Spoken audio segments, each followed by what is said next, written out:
Hello and welcome to What's That Behind You, the podcast. Now obviously, as you can tell, this is a little bit more lively and a little bit more upbeat than the normal videos that are here on my YouTube channel. The idea behind this is we're going to be running a podcast series probably once a month on some more surreal videos or some more surreal cases that I have found along the way. Ones that can't necessarily be described in a way of scientific fact or evidence or anything like that. It maybe the ones that are just a little bit out there. But the idea behind it is we're able to have a little bit more of a relaxed feel, a little bit more of a conversation when it comes down to these kind of things. Now that was the idea with the channel in the first place, so this is kind of the intro. So hello, my name's Adam, and this is the first time that I've spoke to you on sort of a realistic level, I suppose. But my name's Adam. I am an avid fan of the occult, UFO theories, ghosts, and all that sort of fun stuff. Now I wouldn't necessarily call myself a believer. I am very open-minded, and I would like to know some of the sides that are out there. I think it's a very intriguing and interesting theory behind a lot of things, and this is kind of one of them areas where we'll be able to get across the actual feel that I'm trying to go for with the channel. I am, like I said, in no way, shape or form a full believer, but nowhere near a skeptic. I would like to believe that there are different things, and there are beliefs that carry forward that people do believe in. To be honest, that's the whole idea behind the channel. I have found quite a few times through doing research on videos that there is a lot of things out there that one, can't be explained, and two, have good, really good explanations, whether that be a whole class seeing UFOs like we did in the UFO video, or real big cats roaming the countries, like the evidence that police and people have captured on video and things like that. But the idea behind this is we're able to sort of deep dive a little bit in some of the more surreal stories, and we're going to be doing that once a month. So welcome in, get yourself a coffee, get yourself settled in, because we have an absolute doozy. As you've probably seen by the title, the story is called My Mother is an Alien. Before we get started in this video, please do me the common courtesy of leaving me a comment. Let me know what you think about this story and other stories going forward. I would really like to know your feedback, and also how you feel about these style of videos / podcasts. If it works for you, then great. If it doesn't, then let's work on it. It's a very new channel, so we're able to do things like that. Also, leave the video a like. It does help with the YouTube algorithms as well. And also, if you are new around here, please do me a favor and hit that subscribe button. Follow it if it is on any of the other sort of platforms, and let's get in with the video. As the title suggests, this story is called My Mother is an Alien. Now this is one that was passed on to me via a subscriber, so I want to say a big thank you to Michael, who has already passed through a couple of stories, which is absolutely incredible. So if you want something covered, then please let me know. But it is called My Mother the Alien. Now this story has perplexed me and put me in such a way that it actually got my creative juices flowing to start this podcast, because there's nothing behind it. There's no I'm going to get into that a little bit later on. There is some evidence, but it's not actually real evidence, so it could be quite interesting. But My Mother is an Alien follows the story of a guy called Simon Parkes, MP. If you've ever seen, there was a TV show called Confessions of an Abductee. It was a documentary that was done with some people in there, and one of them was an MP for Whitby, a guy by the name of Simon Parkes. Now, this is why it perplexed me so much, because I'd have loved to do a serious story on alien abductions, but it kind of went pear-shaped when I started to look into the backstory of Simon. So early on in Simon's life, this guy, I tell you, this is going to be a little bit scatty, because this guy absolutely blows my mind. He's a guy who's in charge of a contingency in Whitby. He's a Labour MP. He's a very respected man. He's also a taxi driver. He's a driving instructor. So he deals with the public on a daily basis, and the guy has some really messed up beliefs. And we're going to start with the early ones. So one of the things on my cliff notes here, which just to go into it a little bit, that's the idea with the story. I will get all my research together. I'll read off the cliff notes, and I may put the cliff notes somewhere eventually one day. But Simon started off life as a baby, just the same as everyone else, and his earliest memory was 8 months old. Now, I don't know about you guys, but I can't remember anything that happened before I was about 5 years old, yet alone 8 months old. But by the by, and this is where the sort of more surreal side comes from. He was 8 months old. He was laid in his crib or cot, or depending on what country you're from, you'll have a different word for bed. But he was laid in his cot, and he seen some fingers passing over his head, and the fingers themselves were. I'm sorry, I am going to laugh because this guy is absolutely. I'm going to try not to swear through this or anything like that, so I am going to try and remain somewhat professional. But he believes that at 8 months old, he basically seen two green stick things came in. Now, this is an actual quote for Simon himself. So, two green stick things came in. I was aware of some movement over my head. I thought, they're not Mummy's hands. Mummy's hands are pink. I was looking straight into its face. He doesn't say her face, but its face. It entered my mind through my eyes and sends a message down my optical nerve into my brain. It says, I am your real mother. I am your more important mother. Now, don't get me wrong. Having a memory like that at 8 months old is not the kind of stuff of comfort, is it? Really, it's kind of. It's very scary for someone of 8 months old to be remembering something like that. But it kind of begs the question: was something happening with Simon back in those days? Was he hit on the head or something along those lines? They're the kind of ideas that sort of sprung to my mind while I was doing this, and I couldn't take this story. I couldn't take this story really that sensitively. I couldn't take it that seriously. This guy has been around the blocks on This Morning, as well as going to newspapers and telling them this story. Now my little thought pattern for you guys here is: do you honestly think he can remember something like that from 8 months old? Because for me, that was the first sort of nonsensical, non-believable part of this sort of backstory to him. But anyway, by the by.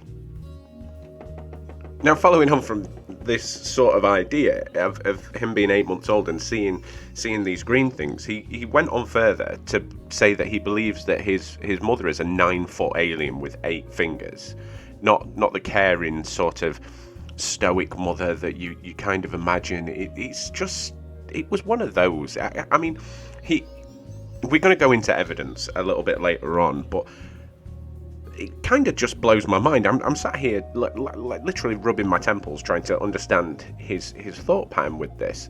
Now, one of the things that Simon followed on with this from the sort of 9-foot green alien mother that he's got was the idea that he's on for bigger and better things. Now, the idea behind this bigger and better things, do you think that changed the thought pattern that he had moving forward? So he went into a position of power thinking he could change the world, obviously being a Labour MP, and also sculpting the future of people by becoming a driving instructor, because obviously you're shaping someone's future. You're putting their whole life in your hands, and obviously does all this come from his ideas of being made for better things? Obviously the communication between the two planets and things like that. This is all parts that will fall into someone's psyche and shape the way that their life will come, and that's kind of messed up.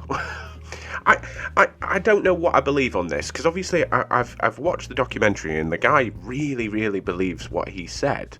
He really believes the ideas that he is putting forward, and obviously it's not right to mess with someone's beliefs. It's not right to put your opinion on someone or anything like that. But is this a space for too much freedom in his lifestyle? Is it too much his mother, his real mother, not his real alien mother, but his real mother actually being able to turn around to him and say, listen, you can be whatever you want if you believe that I'm not your real mother, which Simon actually said to his own mother. He did let her know that he's got an alien mother.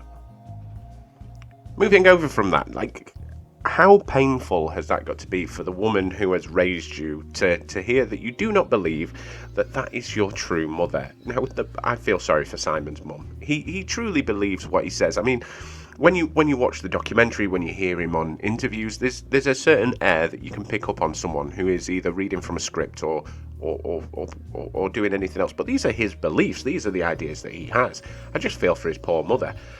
Now, one of the things that move on from this is, since he was 8, he believes that he's been abducted like up to 4 times a year, and more some years, and it's absolutely crazy. He's visited once or twice a month, sometimes, and he's taken up with the touch of a hand. These are his beliefs. So when he was younger, he had his 9-foot alien mother come down to him, hold his hand, and before he know it, he feels like he's being sucked out. He describes it as being pulled up by a vacuum. So he describes it as being pulled upwards and pulled sideways, but it's always by vacuum and it's always by hand. So, again, this is kind of one of them things where the skeptic in me starts to think, when he was younger, did he have a traumatic experience? Was there someone there who took his hand and walked him away? I can't help but look into it that way. This is the kind of way my brain works sometimes. You look at these memories that he's having, and are they connected in some way, shape or form to some kind of traumatic experience that he had as a child, someone taking him away? As in holding his hand and taking him away. And what he's done is, the brain is an incredible thing, and what it's done is obviously covered up this nasty memory with the idea of someone pulling him away, and pulling him to safety, when really it's covering something more sinister. I don't know. I don't know. One of the things that come from his alien lineage, he believes, is he was once visited like once or twice in a month.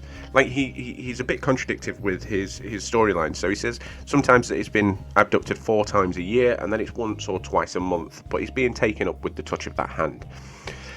Now, the one thing about all of this is, I tried to sort of read into this a little bit more, but the guy seems like a normal person. Like, if you listen to friends and family and people who know him, they do mention that he's just a normal kind of guy. He's not anything out of the ordinary. You won't walk up to him in the street and think, oh my god, who is this guy? He's just pretty much a normal standard person. And to be fair, to be in the positions that he is in, you'd have to have some case of normality around you. You wouldn't be able to just step up. I mean, I know we've got MPs that are doing everything other than what they should be doing, but the guy is trained as a driving instructor, is trained in politics, and learned everything that he needs to do. So obviously there's got to be some air of normalcy, some kind of sane brain vibe that he's got going off somewhere. But we move on. Simon then got married to a woman. I couldn't find his wife's name, unfortunately, so we're going to call her Mrs. Parks. He got married to Mrs. Parks, and the abductions continued happening. Now, once they were at a stage of comfort between them, Simon announced that his mother wasn't his real mother, and that he has a 9-foot alien green mother with 8 fingers. Now, that's not the kind of thing that you say on a first date, so I understand him pulling that one back a little bit and pulling his punches when he was talking to his wife. But one of the other things that came from his yearly and almost monthly abductions was he then met a space wife. This is where it starts to get a little bit... what's the word? Because I don't want to say unbelievable, because it's all pretty much unbelievable, but he met his space wife. He got introduced to his alien wife. And when he got introduced to his alien wife, they began sexual relations. And this was one of the contradicting times, because this is one that was happening up to 4 times a year. He was having sexual relations with an alien 4 times a year, and this is some of the sad news that he had to break to Mrs. Parks. He had to let her know that he, for the future of the planet, was having sexual relations with another 9-foot alien. Now, I don't know how that conversation came about. I don't know how he. Well, I'm married, right? And I can't imagine sitting down with my wife and saying, "Listen, I'm being abducted quite a few times, once or twice a month. So if I go missing in the night, then you know what's happening, plain and simple." And unfortunately, for the future of the planet and for the betterment of mankind, I am also sleeping with an alien. And the thing that comes along with this is Simon actually announced to his Earth wife, Mrs. Parks, that he had fathered a child. I don't know how I could have broke that news to you, but he fathered a child called Zarka. He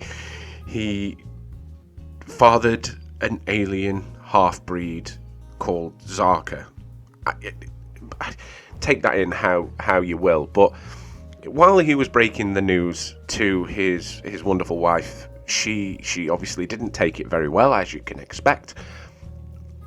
But he said that he can't see anything wrong with it because she's not human. She's not of this world.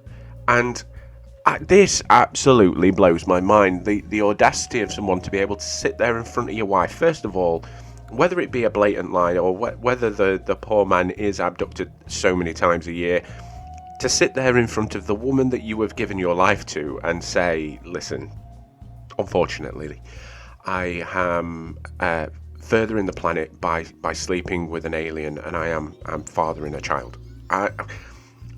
I don't understand how he could think it'd go any other way other than south. Now, this is where the evidence sort of comes in that I mentioned a little bit earlier in the episode. So Simon's only form of evidence is one, word of mouth, and two, his attic at his and his wife's family home. He has binders, so ring binders, folders, all around his attic, and they have drawings in them of himself, his mother, his space wife, and also Zarka. Now, unfortunately, Simon is not the most artistic guy, so these do actually look like they've been drawn by a 4-year-old. And to be honest, he does state that he's been updating these diaries, as he calls them, more often than not. So he has the drawing ability of a 4-year-old. That's the only way I can put it without beating around the bush. But his only evidence is his words that come out of his mouth, which, without going too deep into politics, he's a politician. So can we believe the words that come out of his mouth?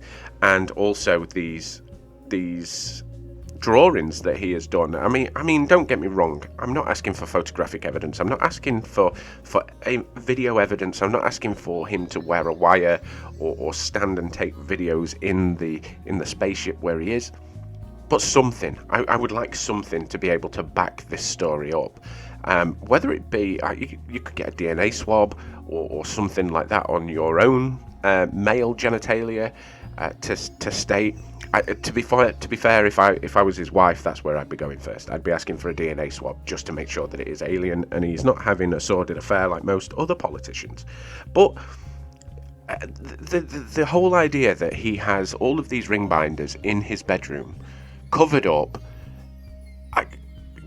every sheet is covered in a 4-year-old's drawing, like his imagination has gone absolutely haywire. If I'm clever enough, I will put some of the pictures up on my social media just so you can see this.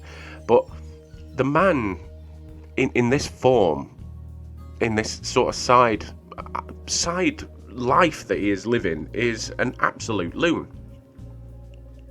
But he documents everything. He's got a picture of the inside of the ship. Now, he doesn't mention anything about probing or anything else. He's just gone up. He's had information. He's met his space wife. He's fathered a space child. And this has continued to happen. Now, one of the ideas behind it is obviously it furthers the human race, being able to share it. And I can understand where these sort of ideas come in, but still, the man is an absolute loon. Now, now, obviously, this man is in charge. This man is going into constituency meetings and talking about things. And one of the things that I found astounding is the idea that this guy's got a sense of humour as well. Another quote for him is, "I get more common sense out of the aliens than I do Scarborough Town Hall. The aliens are far more aware of stuff. People in the town hall seem to not be aware of the needs of Whitby." My final kind of thoughts on this, because to be fair, when it comes down to the evidence side, that's as far as we're going. He's got pictures in his loft, and he's also got his memories and his word of mouth and his interviews, and he's been interviewed by This Morning and other newspapers and stuff like that. But the guy could very well just be aiming for popularity. He could be aiming for anything else. I don't know his thought process behind why he would do all of this, but for someone of great power, we can call it that, even though it's local great power, for someone of great power to be able to stand there and go, "Listen, I'm not being funny. I am half alien. My mother is 9 foot and green, and I have a space wife and I have a human wife. I have everything that life could throw at me, but I also have evidence in form of pictures and blah blah blah blah blah." But for him to be able to stand there in front of his peers and be able to stand there and fight for what's right, or what he feels is right, I just don't quite grasp the idea behind what he's attempting to get out of it. Whether it be popularity, whether he wants to be the MP that people believe has been abducted by aliens, or whether he wants to raise awareness for other people, I don't honestly know. But cash talks, and if he's been invited into doing documentaries and things like that, then there's one way to supplement your wage, isn't there? I don't know whether you could class this as a second job, like we do with the rest of the MPs in the world, being a media sensation and being the heir to an alien race. But I want to know your thoughts on all of this. The man is either trying to get out there as far as he can on knowledge, or be spoke about as much as humanly possible, or the guy is an absolute loon. But if you're interested in Simon's story, like I said, there is a documentary called Confessions of an Alien Abductee. He's on there. There's also loads of links on YouTube and also on Google to find his little information snippets when it comes down to his alien child. But I thought I'd bring the story to you. I thought I'd sort of try and convey it in a little bit more of a fun situation than I normally do. Hopefully you've enjoyed this, and it's took away about 25 minutes of your life. But my name's Adam. This is what's that behind you, and this has been the podcast episode 1. We have got more planned, but for now, please do me a favour: like, subscribe, share, and follow, or whatever platform you're watching or listening to this on. Thank you very much, and I shall always tell you to not be afraid of what's behind you.